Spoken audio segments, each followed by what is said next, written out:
Nagsimula ang lahat, Kagulat World, sa isang pangarap na sa huli ay winasak ng isang desisyon. Pumulaga sa atin ang masaklap na katotohanan.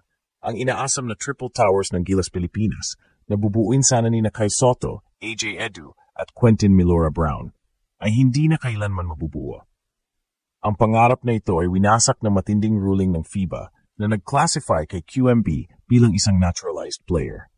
Para sa marami, ang desisyong ito ay tila sobra na nagtulak sa isang talentadong film na ihiwalay ang landas mula sa Gilas.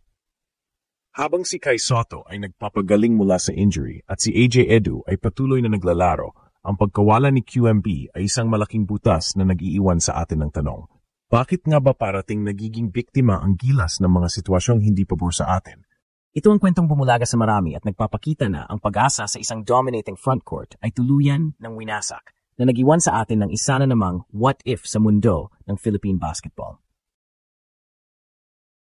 Kagulat World, ang pangarap ng bawat Filipino basketball fan na makita ang tatlong higante ng Philippine basketball na sina Kai Sotto, AJ Edu at Quentin Milora Brown, QMB, na magkasama sa loob ng court ay tuluyan ng gumuho.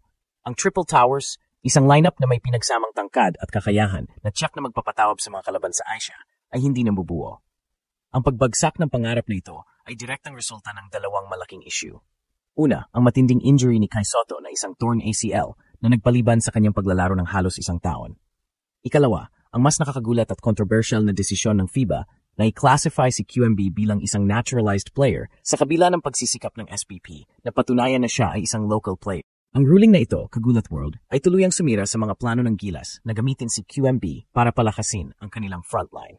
Sa pagiging naturalized player ni Milora Brown, ang Gilas ay mananatiling limitado sa isang import player lamang sa roster na si Justin Brownlee.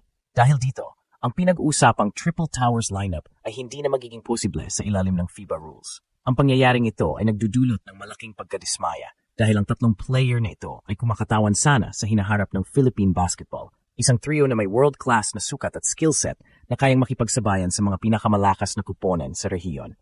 Ang bawat isa sa kanila ay may natatanging abilidad, ang tangkad at shooting ni Kai Sotto, ang athleticism at defense ni AJ Edu, at ang all-around game ni QMB. Ngunit ngayon, Kagulat World, ang Gilas ay pilit na maghahanap ng ibang paraan para punan ang puwang na iniwan ng pagkawala ng pangarap na ito.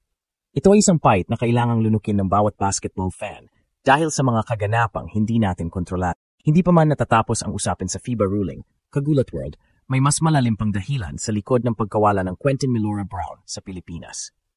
Ang kanyang istorya ay tila isa na namang ulit sa isang malungkot na kabanata ng Philippine basketball.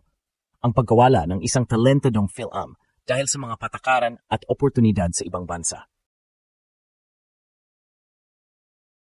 Bila ng kanyang kahangahangang performance sa UAP kung saan nag-average siya ng 14 points, 9 rebounds at 2.3 assists sa finals, mayroong malinaw na indikasyon na hindi niya muna pipiliin ang PBA. Ayon sa mga source na malapit kay Milora Brown, ang PBA ay pangatong opsyon lamang sa kanyang listahan ng mga profesional na karera. Ito ay nagdudulot ng kalituhan sa mga fans na umaasa na makita siyang maging top overall pick sa nalalapit na PBA rookie draft. Ngunit, Kagulat World, may malalim na dahilan sa likod ng desisyong ito. Ang mga alok mula sa ibang Asian leagues, lalo na sa Japan's B-League at Korea's KBL, ang nangunguna sa listahan ni QMB. Ang mga ligang ito ay kilala sa kanilang matataas na sahod para sa mga import at mas matatag na sistema na nagbibigay sa kanya ng mas malaking oportunidad para kumita at mapabuti ang kanyang laro. Ang isang top-tier import sa mga ligang ito ay pwedeng sumahod ng mas malaki kaysa sa isang top player sa PBA. Bukod pa rito, ang FIBA ruling na i-classify si QMB bilang naturalized player ay nagdudulot ng komplikasyon sa kanyang eligibility sa PBA. Sa limitadong slot para sa mga import, mas pipiliin ng mga PBA teams na kunin ang mga local talent sa draft na nagtutulak kay Milora Brown na tumingin sa ibang lugar.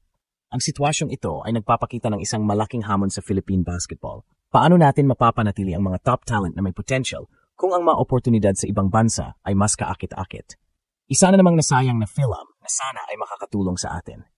Kagulat World, sa gitna ng lahat ng ito, ano nga ba ang kinabukasan ni Quentin Milora Brown? Ang desisyon ng FIBA at ang pagiging third choice lang ng PBA ay naglagay sa kanya sa isang napakahirap na posisyon.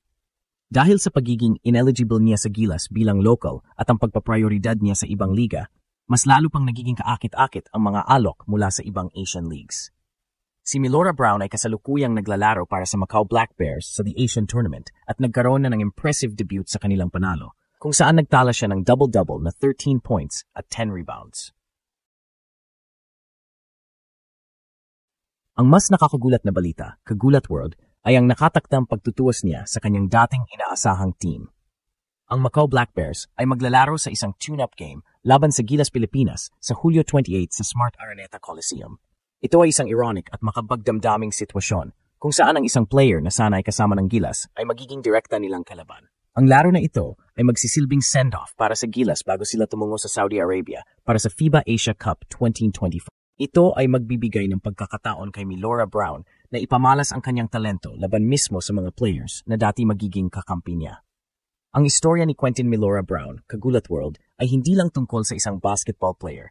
Ito ay tungkol sa isang talentadong Pilipino na pilit hinahanapan ng lugar sa basketball landscape na nagpapakita ng pagiging alien sa sariling bansa sa gitna ng maraming oportunidad na naghihintay sa kanya sa labas ng ating bansa.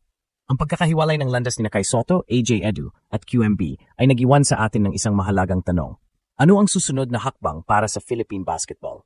Kailangan ba nating baguhin ang ating discard at umasa na lang sa mga local talents? O kailangan bang maghanap ng mas epektibong paraan para masunod ang mga patakaran ng FIBA at maakit ang mga Phil-foreign players? Ang laro laban sa Macau Black Bears ay hindi lang isang tune-up game.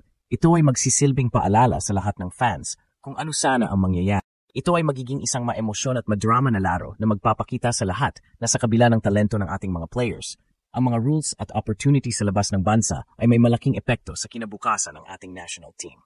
Ang laro na ito, Kagulat World, ay magpapakita sa atin na sa huli, ang pangarap ng Triple Towers ay mananatili na lang na isang alaala ng mga bagay na hindi kailanman nangyari. Kagulat World, ang kwento ni Kai Sotto, AJ Du at Quentin Milora Brown ay isang mapait na paalala ng mga hamon na kinakaharap ng Philippine basketball. Ang desisyon ng FIBA na i-classify si QMB bilang naturalized player kasabay ng injury ni Kai Sotto ay nagiwan sa atin ng isang hindi malilimutang what if, ang pangarap na Triple Towers. Ang mga kaganapang ito ay nagpapakita ng ating national team ay hindi lang nakikipaglaban sa court, kundi pati na rin sa mga international rules at sa kompetisyon mula sa mas kaakit-akit na mga liga sa Asia. Ang pagkawala ni Milora Brown, isang talentadong Phil-Am na sana'y makakatulong sa atin, ay isang malaking dagok na nagpapatunay na ang landas na tatahakin ng ating mga manlalaro ay madalas na tinutukoy hindi lang ng kanilang talento, kundi ng mga sitwasyon na hindi natin kontrolado. Ang hiwalay na landas ni QMB, Kai Sotto at Edu ay nag-iwan ng malaking puwang na mahirap punan at nagpapakita na ang Gilas ay patuloy na haharap sa mga pagsubok sa pagbuo ng isang dominating koponan. Kagulat World, sa inyong palagay, ang ruling ba ng FIBA ang pinakamalaking dahilan kung bakit hindi nabuo ang pangarap na Triple Towers? Ibahagi ang inyong kuro-kuro sa comment section.